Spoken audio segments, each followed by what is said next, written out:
It's kind of funny, there's actually a brush pile right up from the boat ramp. It looks like he found the sneaky brush pile. It's right over there and there's a bunch of brim on it. Whatever your opinion is on active target or forward-facing sonar, there is some value to it. And it's like any other tool in fishing where, you know, a lot of guys are gonna use it now, there's gonna be a lot of hype, it's gonna sort of pinnacle, the price point's gonna go down, and it's gonna be accessible for a lot more people.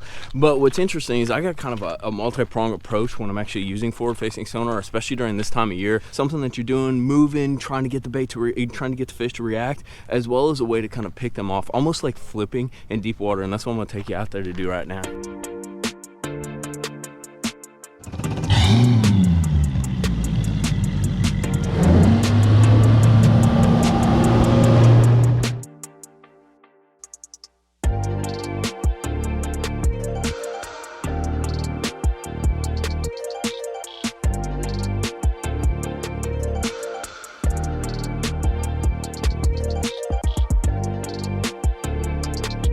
Drop it down in the comments, thumbs up, thumbs down, forward-facing sonar. So this is what we're talking about with like suspended bait. You see all the little dots and all that, and then there's some on the side right here, but it really shows up on the 2D. And I look for like the thickest stuff, you know, the stuff that really, it's dense, and usually that means they're being crowded up by bass.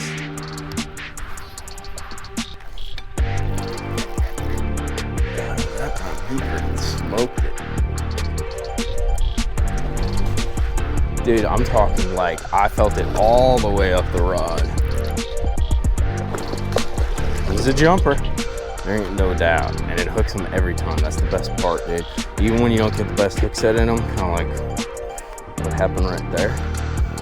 Yeah, they get it, boy.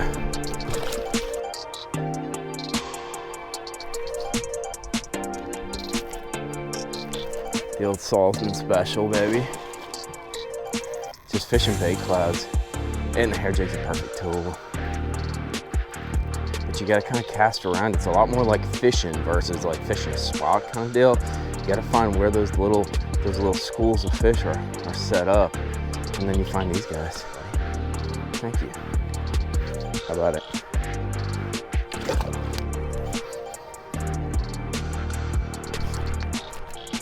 Dude, he was right behind it. Whole time.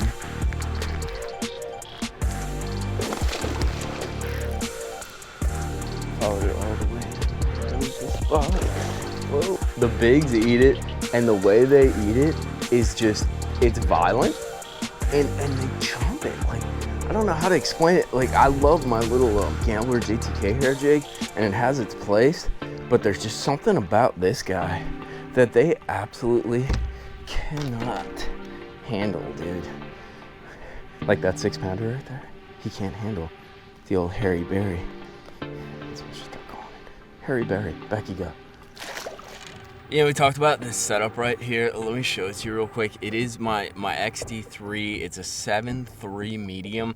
It is my favorite hair jig and scrounger rod. I got that Ryan Salzman True Bass. This is the Shuttlecock, one of the best named baits ever. You can say it's already kind of losing some hair because I caught a few fish on it. But it's a great bait when these fish are up high in the water column, and it happens late in the summer, fall. They start chasing bait, they rise, and getting a bait up there that's subtle, like other than a swim bait, a spinner bait, those types of lures, something that really goes up and down and covers that water column, but does it in a subtle way, but it's still a fairly large presentation.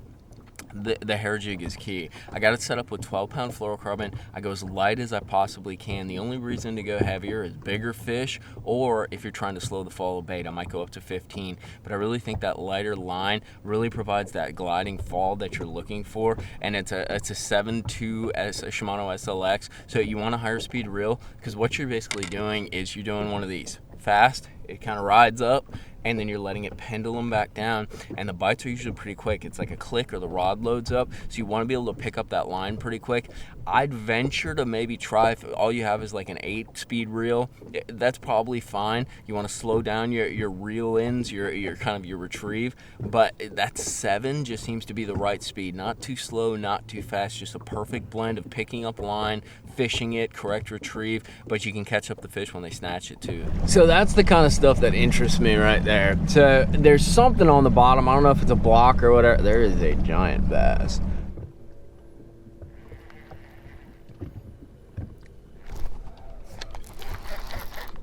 Got him that time. Oh God. That's a giant on there, Jake. So if you put pressure on them, even with this lighter line, they stay pretty buttoned. I'm not saying I'm gonna land this fish. The way they eat it too doesn't hurt either. Oh dear. Oh, don't come off.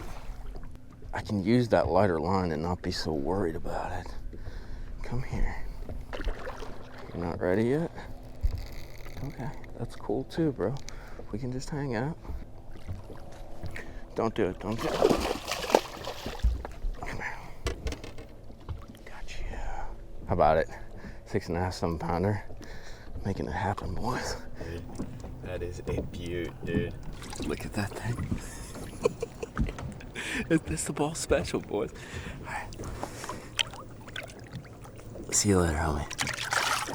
That's how we do it, boys. That right there is how we do it. You guys see this? That's what we're chasing down. Like giant freaking clouds of bait.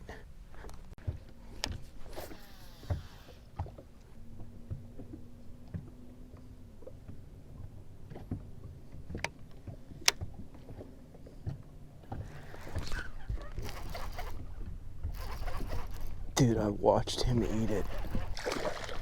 I literally watched him eat it on the active target.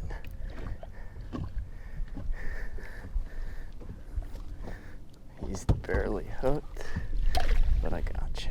Dude, he fell right off. How about it? How about it? Back you go. So bait-wise, I kind of have a system. Mainly, it's sort of like moving suspended baits. Swim bait, you know, with a blade, kind of mimic some of that. Those little minnows down there. Hair jig, looking a little thin because she's been chewed on a little bit. And then scrounger head. Scrounger head's a big one. This is a 3/4, but you can do it, you know, various weights and that. The key to a lot of these moving baits, though, is they ride upwards when you reel them, so I can fish them in a lot of different levels of the water column. Now, if I'm seeing some fish on that forward-facing sonar and I can't catch them with those moving baits, or like today, I've seen some fish where they literally followed my bait and they're like, no balls, we're gonna give you blue balls. So you're like, we ain't biting it, dude. So that's when you need to get a little more in place, and that's where it gets tricky because the fish are up, but you want something to stay still but be up in the water column, right? So I get a little bit finesse. One thing, you guys know I love fishing a Ned. One way I fish a Ned in this situation is I actually swim it, and I use a super light one. This is like a 1/4 ounce, but I'm also fishing in, what is it, like 20 to 25 or so. So basically I can kind of stall this as a super duper slow fall.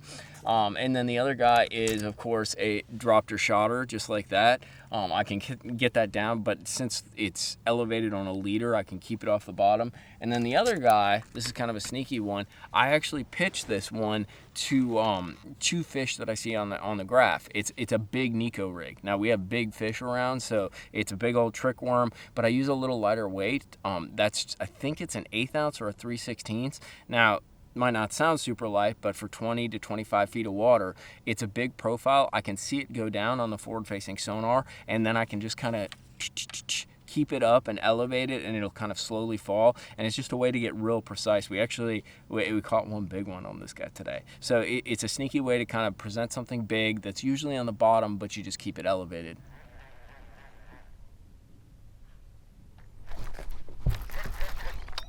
Oh, that was terrible.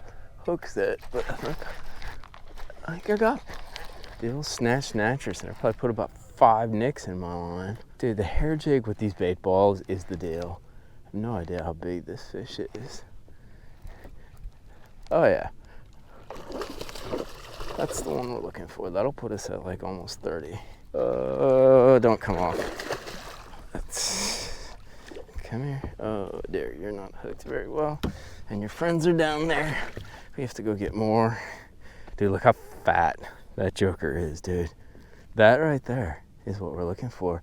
And I think there's 4 more of them down there. How about it, homies? Ooh. Yeah, Roland Martin. Ooh. Let me get her back.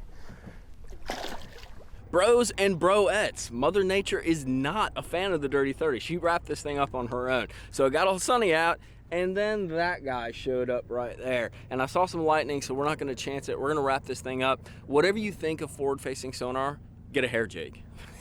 No, that's not it. Be open-minded. It's a tool, and we all want to understand bass behavior, how they react to lures, where they live, how they interact with where they live, their ecosystem. Let's go back to old school biology, right? And this is just another tool, you know? It's one of those things that helps us see that stuff, helps us to understand and be better fishermen because we know what they're doing and why they're doing it. So give it a try. It's a fun deal. There's nothing more exhilarating than watching a fish follow your bait and not eat it. It sucks, but it's exhilarating. We will see you back out on the water, hopefully catching another Dirty 30 bag. Hit that like and subscribe button. We out!